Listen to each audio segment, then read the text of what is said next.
What's up, DoPLgang? We are here once again at the DoPL Arcade. You already know what time it is. It's time for Dire Pass Level. We are so excited to be here. TDK, how you doing today? What's up, dude? I'm kind of finding that some of my favorite episodes are when you and I just jump on late at night and we just see where it takes us. Just full disclosure, the laptop I am currently editing our previous episode on is getting repaired. It'll be ready, and that episode will release the following week. So me and TDK are here for an impromptu recording. And again, like you said, it's always a good time. TDK and Ray's story time. Maybe we make it into a series. Oh, I like that. Yeah, grab a cocktail, sit back and relax, and let's tell you about how we became these super nerdy SEGA and Nintendo boys.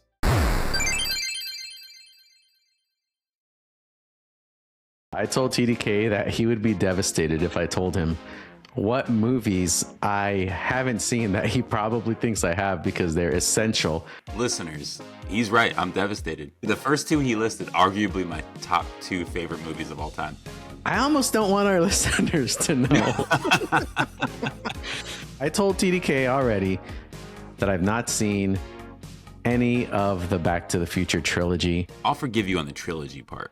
But the Back to the Future 1 is widely considered, if not one of the best movies of all time, absolutely the best screenplay of all time. It's completely buttoned up. This podcast wouldn't exist without Back to the Future because half the games and half the things we reference are inspired by Back to the Future.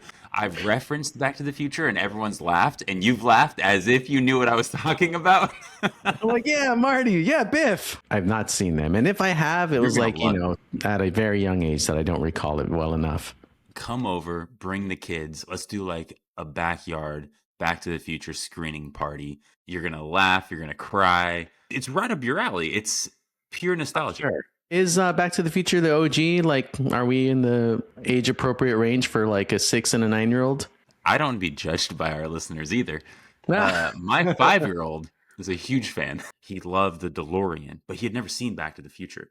So on his 5th birthday, I had a little party here with a couple of his friends, and I showed those kids Back to the Future. I really thought, like, you know what?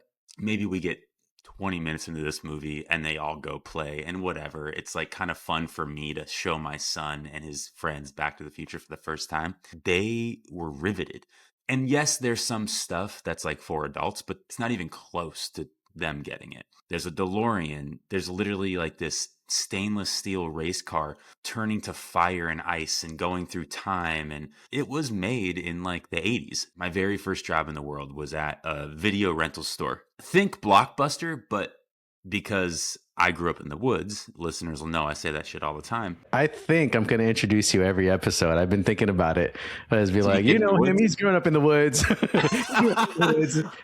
I love that. Well, this is going to be the most woods thing I've ever said on this podcast because I worked in a video rental store, and that video rental store was in a single wide trailer off the side of the highway. 3 towns over the course of probably like 60 miles would all come to this one single wide trailer, and they would rent VHS. And I worked there right when we were transitioning into DVDs. It was VHS and DVD. For a good chunk of my life, you could have said any movie title from like the 50s to the 90s, and I could have been like, top 3 actors. I could have just rattled off the actors. I am shocked that this information hasn't spilled out of you at any point during the recording of any episode of this podcast so far. This is brand new information that even throughout our entire friendship I didn't know about. It was formative in my life and like genuinely who I am. You're kind of a bit of a film buff, I would say. Like, your actors and directors and years and decades and when things came out pretty accurately. But I didn't know you were, by just nature of the job you had, required to know this information a little bit. Podcasts didn't exist when we were teenagers, right? So if they did, I would have been fully in my own world. And I kind of was in my own world. I remember the impact resistant Discman. I was always kind of narrating my own life experience with like your Star-Lord music. Oh my God, I love that so much. Yes, Star-Lord from the woods. I don't know, Tree Lord. Not as cool. Not as cool. Tree Lord. I think my English teacher got me the job. Her husband owned the business. They were just like really great people who wanted to give some of these young kids in the woods like a little bit of life experience, I think. We had a rule in the video store that you could only show on like the TV that was up in the corner. You could only show PG or lower movies, right? PG-13 didn't exist until like Temple of Doom. Oh, no way. The story goes is that Steven Spielberg made Temple of Doom, the sequel to Raiders of the Lost Ark, which, spoiler alert, listeners, Ray has also not seen.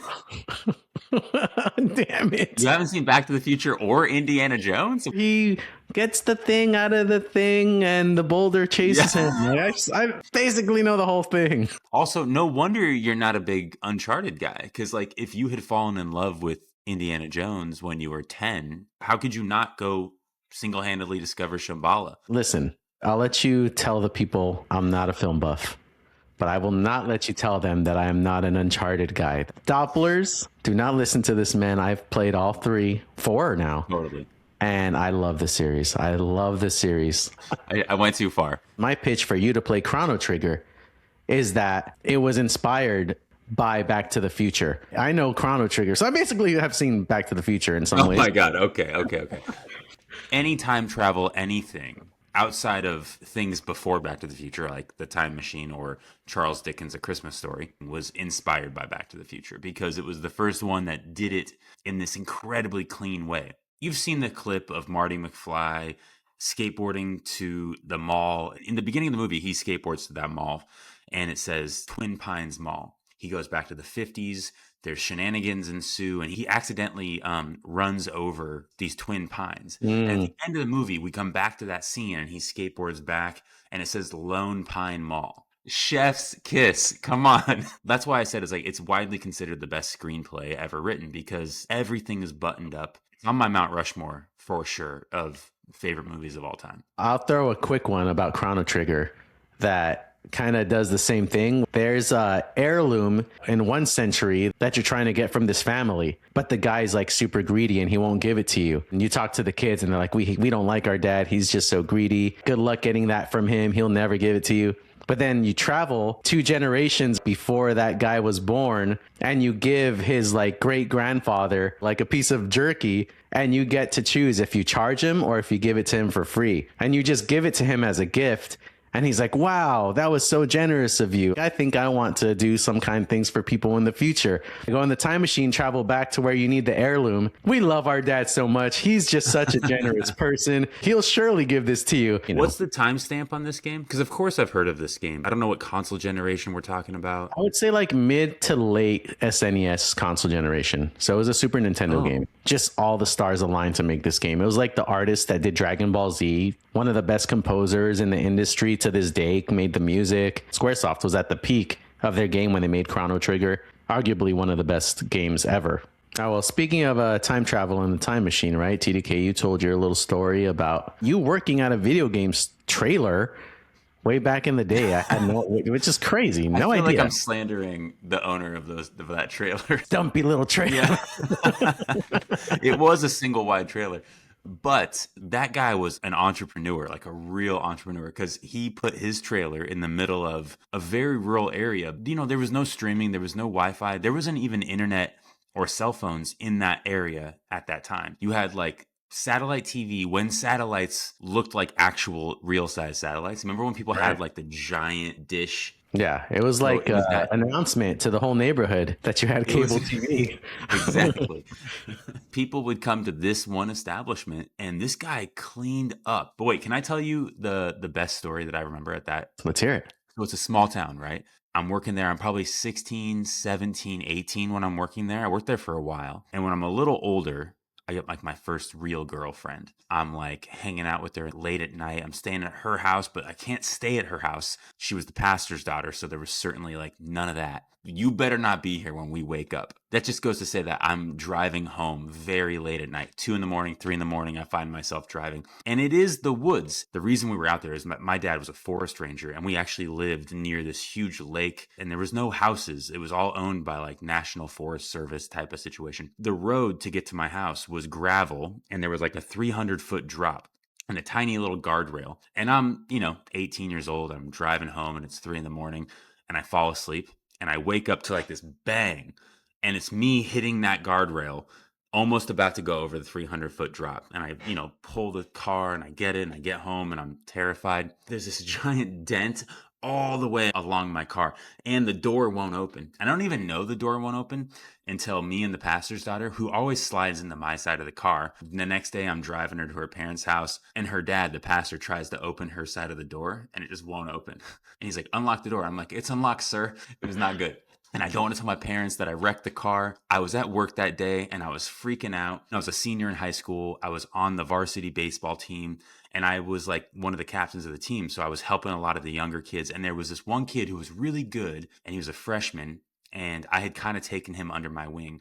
And his dad came into the video store that night and he returned a video and he's like, hey, I lost this. Your late fees would just keep piling up. And it was a thing where you would rent a VHS for like, say, $5. But if you turned it in late, it's an extra $5. And then if it's 3 weeks, it's another $5. And those VHS cost like $100, right? So this guy shows up. He's like, hey, I found this and it's like $350.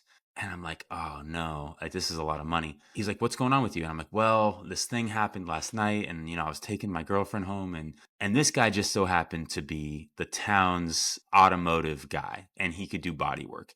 And he goes, you're really nice to my son. I'll tell you what, I never told anybody about this story. If you're listening, Mr. Bender, I'm really sorry.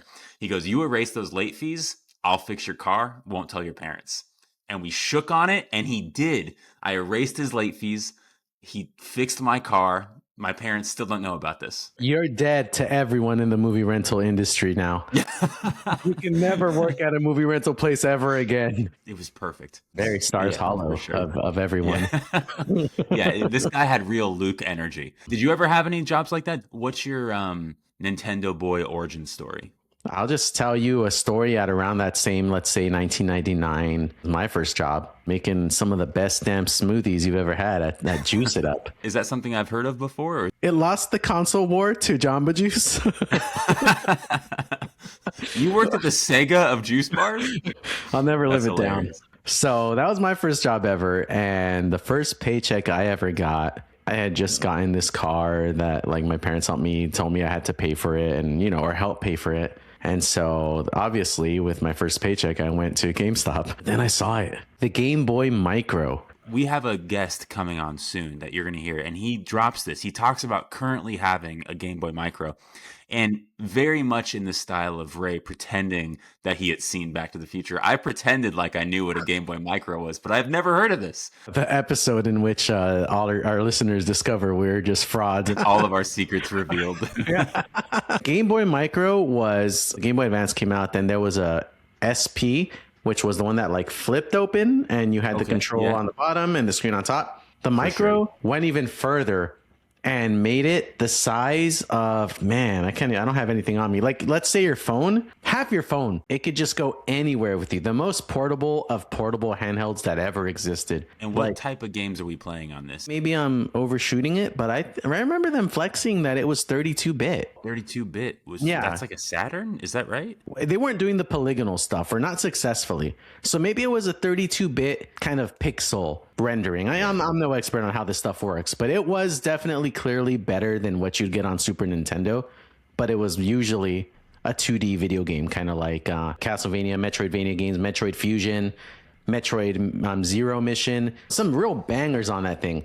And because there was so many bangers on it, and because it was so portable, it might have been the era in which I finished the most video games in my life. I could just be in line for a smoothie and I could just quickly pull it out of my pocket, hit a save point and put it right back in, because it was like, I want to say the last portable of that portable cycle. So they had already kind of optimized its battery life and optimized, the screen and the graphics. And I think I finished every game I wanted to finish on the Game Boy Advance because of the Game Boy Micro. Yeah. That's huge. Another cool origin story like that. A lot of the friends that I met that I'm still friends with to this day are because of Smash Brothers, actually, and because of music, which is like, a marriage of both of my worlds come together. I got invited to a Thrice concert. This is like screamo, emo, kind of punk rock a little too. I got invited to go see Thrice by my friend Enzo, who wasn't a gamer. He was just like, come through. I was like, sure, I'll go. I like Thrice. I got in his car, met up his friends. And then I guess there were rumblings or something because one of the guys was like, hey, I heard you're pretty good at Smash Brothers. Yeah, I'm pretty good. In the car, in this SUV that like probably was someone's mom's SUV, he had a GameCube. He had this thing where it was rigged up to like a screen. You plugged in the GameCube to like the cigarette thing in the car or something. In the SUV? I don't know. Were you like, how are you doing that? Actually, I was so locked in. All I was focused on was beating this guy. I beat Roland. We did the Thrice concert, and just by chance, I go reconvene with my group of friends. They go off and do their own thing. I thought maybe that'd be it. I never see them again. I never ran into them out in the wild like that. But randomly, I go to Taco Bell, and I guess their choice that evening was also Taco Bell. It's their crew.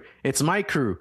Roland was only like number 3 in their power rankings, right? Oh, no. Roland went back and told all the other guys. Their number 1 walks up. He's one of these kinds of guys, even to this day, he like sizes you up. So I remember he's like walking up, he's like looking at me, he's like, hey, so I hear you're pretty good at Smash Brothers.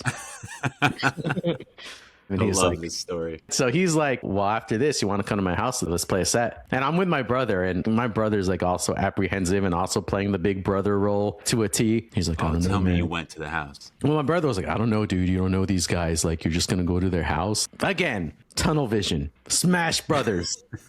I got to beat these guys. And so I was like, we're going. We go to Scott's house and we run the set, and he's better. He's really good. And he's doing some like, after I got to know this guy, he was doing some real Scott shit. One of those guys that if it works, I'm exploiting it. If you don't learn, that's on you. Figure it out or you're gone. And so that's fair. Yeah. Every game he plays, he exploits and just trolls. And if you don't figure it out, you're toast. I had to kind of think on my toes and adjust, but I got him. After that day, like, dude, I'm still friends with all these dudes. And it's all because of going to that Thrice concert and deciding I wanted to eat Taco Bell that night. That's the origin story I was looking for. I'm only picturing, you've seen Troy? Yeah, of course. Brad Pitt plays Achilles, the best warrior in the history of history. There's this epic scene where this whole army converges and this other army converges, and they call out their biggest guy, 8-foot tall giant. You've probably seen this clip at least. Brad Pitt comes out as Achilles, and he runs, and he drops the shield, and he dodges a sphere, and he takes a sword, and he just jumps and like he gets this guy, the biggest, strongest guy of the whole army, just falls, and the army goes silent. And then after Ray beats everybody in Smash Brothers, Ray and Brad Pitt, they both yell, "Is there no one else?" I felt like I was at the top of the Smash Brothers pyramid. And then I ventured out and realized, there was a big world out there. Let's just say that. Same thing with Street Fighter. These guys were also the Street Fighter dudes. What a perfect environment for me to have discovered, right? Because all I wanted to do was be competitive in these games. I found some friends that were like, okay, you beat me. Now when you leave, I'm going to go online on forums or like practice and hit training mode. And when you come back, I'm going to beat you. And I was like, yes, please do that. And you guys just get better. That was the best, man. That was you and me a little bit at ping pong. The same energy. I'm a little competitive. I don't know. I like the hand-eye coordination, test of skill kind of stuff. You're genuinely talented. Like, you're better at these things than most people. And then you're pretty gracious to play with. You beat me so easily all the time. And you never, like, rub my face in it. But I do think when somebody shows up and you're like, wait, what? You're like, oh, no. I've seen the fire start to burn in you before. Yeah. And I'm like, oh, this is interesting. But yeah, Scott had this thing. I remember this so clearly. He'd beat me too. Like, we'd go back and forth. But when he did something like really annoying, exploitative, he'd beat you with it. And then he'd do the Steve Urkel. Did I do that? After he beat you in the set? Yeah, after he beat you in the set. Yeah, he'd just say that. Scott. Where's Scott at ping pong? I bet he's pretty good. And if he's not, he's also one of those that if you beat him handily enough, he'd start looking at videos, coming back strong. And now I want a place that has ping pong and arcade cabinets and pizza. Maybe that's our business, the actual DoPL arcade. So we recently did a DoPL Barcade collaboration episode. It was super fun. I think you guys have probably heard it already. We really enjoyed being there and talking to people. And of course, It actually turned out to be much more work than we expected in a great way. We had a ton of fun, but we were there for probably a solid 8 or 9 hours, and we were talking to all the patrons. And of course, at the very end of it, Ray and I are like, we got to get a few sets in. We got to do some games. And Quick and Crash is this quick draw game. It's like a quick draw in a holster. And you draw your holster, and it's keeping track of the time that you draw to the time that you hit your target. And then your cumulative score is the score. Every month it resets, right? We go into Barcade that night to record, and Ray's like, I'm going to get top 5 on Quick and Crash by the end of this night. But I'm like, okay, if I'm ever going to beat Ray at anything, video games, it's going to be something more physical. Yeah. It's very shooting range, more dipped into the world of reality than digital, for sure. Right. So Kid from the Woods is going to do something, right? He's going to do guns. We go, we're kind of getting it. And I'm like, okay, I got this. I think I got this. And I got 5th place. And I was like, yes, I cannot believe I did this. 5th place for the month. Like, I was so stoked. And Ray got 1st place. I've gotten first before. This particular night, I didn't think I would get it. Things weren't going great for me. And I think you got in the top 5 before I cracked it. And I was like, okay, maybe TDK has the score for the night. And, that's just going to be No it. way. Go home, check out the online forums, and, get them next time. Which, by the way, I have done research. Do you know about, like, is there a rhythm? I tried to look up stuff, but the deepest thing I found out was there's a mug at the end that you shoot that breaks. Yeah. And I was standing there along with some other people that were there at Barcade, and they were just kind of like, how's it do that? How's that mug break? Blows into pieces in front of your face, and then the next time you put a quarter in, it's just a full-on mug again. My theory was like wire, but here's what it is, guys. There's like a claw or something that pulls that mug out of the scene right as these shattered pieces get bounced up off of the ground of the Quick and Crash machine. It never really breaks. It's just these broken pieces flying up in the air. That's incredible. Yeah, I think I shouted pretty loudly when I saw that I hit first place. So I was like, yes! I think it'd be cool to host a Quick and Crash tournament. Since we're on the subject of Barcade, TDK, and maybe we can close with this. I did a little extra research, and I thought it'd be fun for you to know you're in good company. Do you know who else is a big SEGA fan? Let's do like a 20 questions. Is this person famous? Yes. It's a man? Yes. Our age? No. Younger? No. Actor? Has been. Musician? Yes. This is a known person. We all know this person. Yes. Still making music? No. That's 8.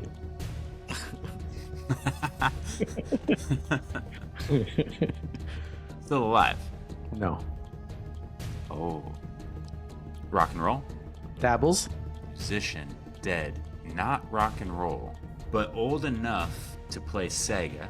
You're at 10. Did they make music videos? Yes. Prince? No.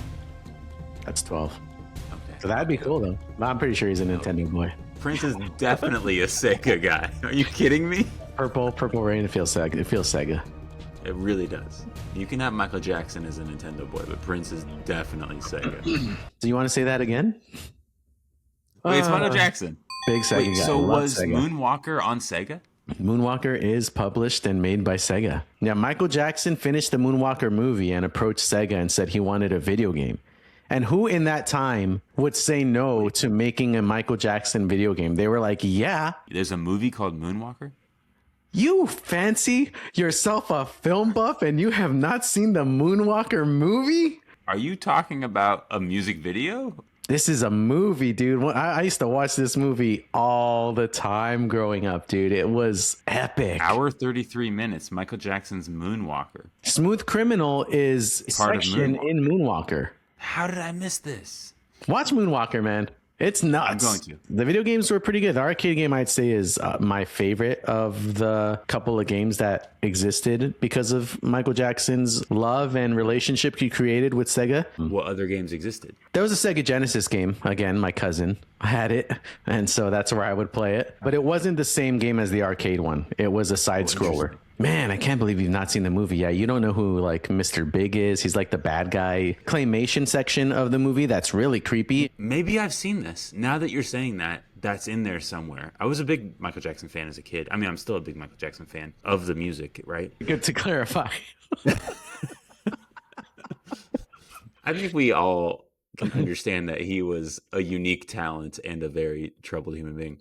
I went to Disneyland when I was 9 and I saw Captain EO. I didn't see it as a kid. I saw it when it came back as an adult. I have this specific memory of like eating like way more churros than an adult should let a kid eat. Having a stomach ache and being like, oh, I don't feel good. And my dad being like, no, we got to go. Like, Captain EO. I'm like, I don't want to. Yeah. And he's like, you're going to like it. And he was right. I loved it. It was so cool. And I remember waiting in line and they had like the making of Captain EO on the video. Remember that? But to be honest, my favorite Michael Jackson film, which I would still classify this as a movie, even though it's only like 15 minutes long, is Thriller. He's younger and he's like in the movie theater flirting with the girl. My cousin lived like 3-4 blocks away from us. And so she'd come get watched by our grandma.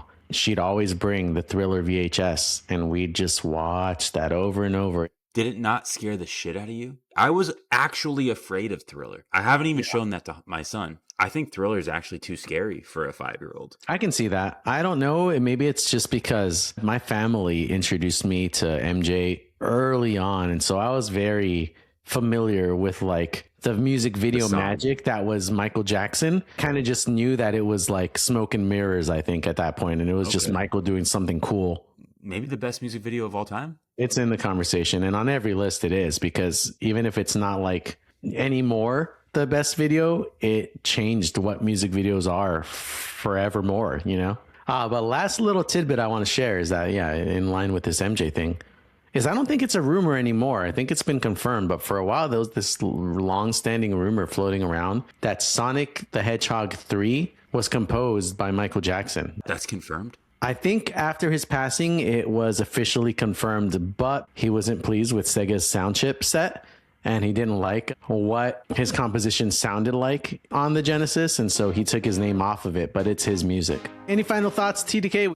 Secret origins of the DoPL podcast. Boys, I think you got it. Single wide trailers and VHS rentals in the woods and someone like doing Smash Bros in their van with you. That leading to you doing like one-on-ones in some guy's house. That's a pretty Ray origin story. TDK, awesome hanging out with you as always. DoPLgang, thanks for coming through. We will see you on the next one.